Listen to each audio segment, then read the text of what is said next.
Good morning, dear students. I am Miss Vandana Narasimha Pai.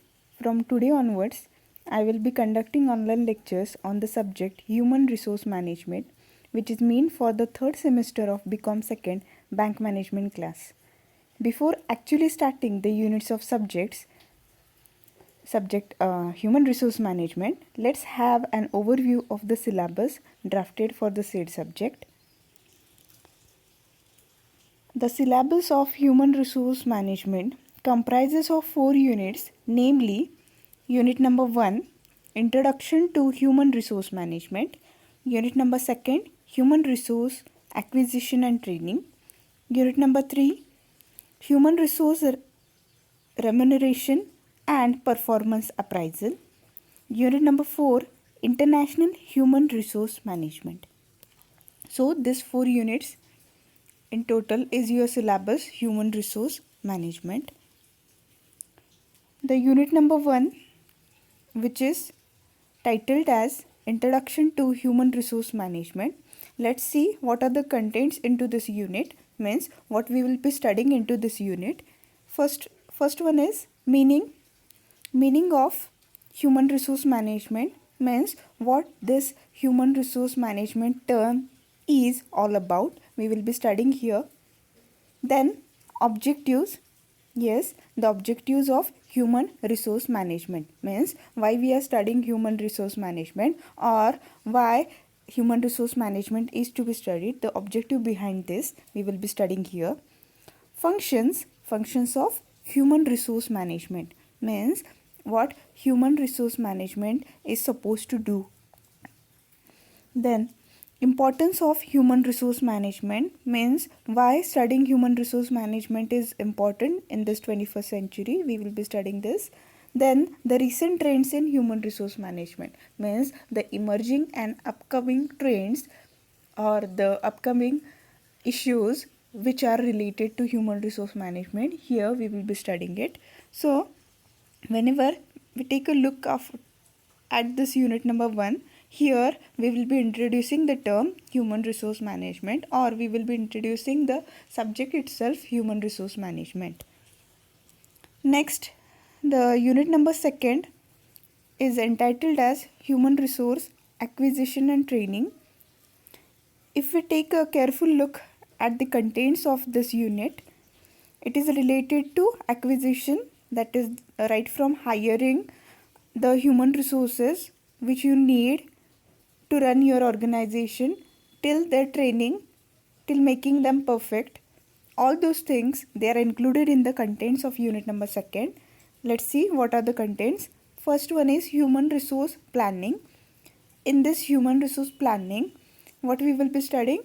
The meaning of human resource planning, means what human resource planning is all about, that will be studied here. Then what are the objectives of human resource planning and the process of human resource planning, means what are the steps which you are needed to take to plan the human resources of your organization. Then recruitment. Yes, whenever you are hiring the human resources for your organization, at the time what this recruitment is, what is the meaning of this recruitment, what are the sources of recruitment, means from which source you can hire these employees or the human resources which you need for your organization. Here internal source and external source, these two sources we will be studying. Then it is selection of human resources. Whenever you are selecting the human resources of your organization or employees of your organization, what is the scientific selection procedure adopted to select the right candidates, and what is the meaning of this terminology, that we will be studying here in detail. Then training. Whenever we hire a fresh employee or whenever we promote an existing person, existing employee, at the time, yes, there is need of training, means if you want that the person should perfectly perform his duties and responsibility, then training is always essential. Here we will be studying what is training, what is the meaning of training actually, then what are the objectives of imparting such type of training program, and what are the methods through which the employee is trained. So whenever we have a careful look after this unit number second, here the human resource is acquired and trained properly. Next, the unit number 3 is entitled as human resource remuneration and performance appraisal. Yes, whenever you hire human resources into your organization, or whenever you hire the employees of your organization, you are required to pay them remuneration, and also timely you are required to appraise the performance, means whether they are working properly or not. You are required to see to it. Here first we will be studying human resource remuneration. What is the meaning of human resource remuneration? Then what are the methods of remuneration, means which type of plans you can use to pay these people, namely time wage, piece wage method and incentive plans. Then fringe benefits. Okay, what are the benefits given to this human resource who are working with you? Then the performance appraisal, means what is the meaning of performance appraisal, why it is important to appraise the performance of your employees, what are the methods adopted to evaluate the performance of your employees.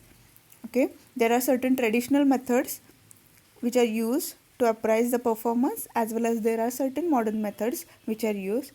So whenever we take a careful look at the contents of unit number 3, the employees who work with you, how you can pay them remuneration and how we can appraise their performance. Okay, these two things we will be studying here. Then the last and final unit, unit number 4, which is titled as International Human Resource Management. Here we will be studying the meaning of international human resource management, what this concept or term means, then the importance of international human resource management, why it is important to study international human resource management, or why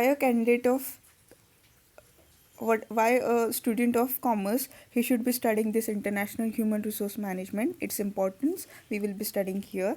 Then comparison of domestic and international human resource management. Here we will be comparing the domestic human resource management with the international human resource management. Okay, we will identify the difference between this, we will distinguish these two terminologies, as well as we will compare it, which one is more profitable to you, we will be studying here. Then the challenges in international human resource management, means if we want to practice international human resource management, what are the challenges which you are supposed to face or which you will be facing, and how to conquer these challenges, how to change these challenges into opportunities. All these things we will be studying here. Then it is the repatriation process. Repatriation, what this word means, it is the return of someone to their own country, means whenever you were doing international human resource management, whenever you were practicing internationally, if you think to return to your own country, then what is the process which is adopted. Then reasons for expatriate failure, means expatriate, what is this?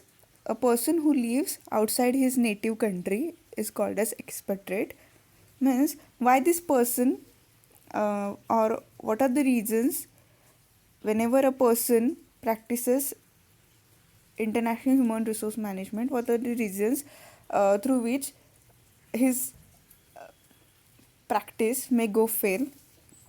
These things we will be studying here, or what are the reasons for such type of failure we will be studying here.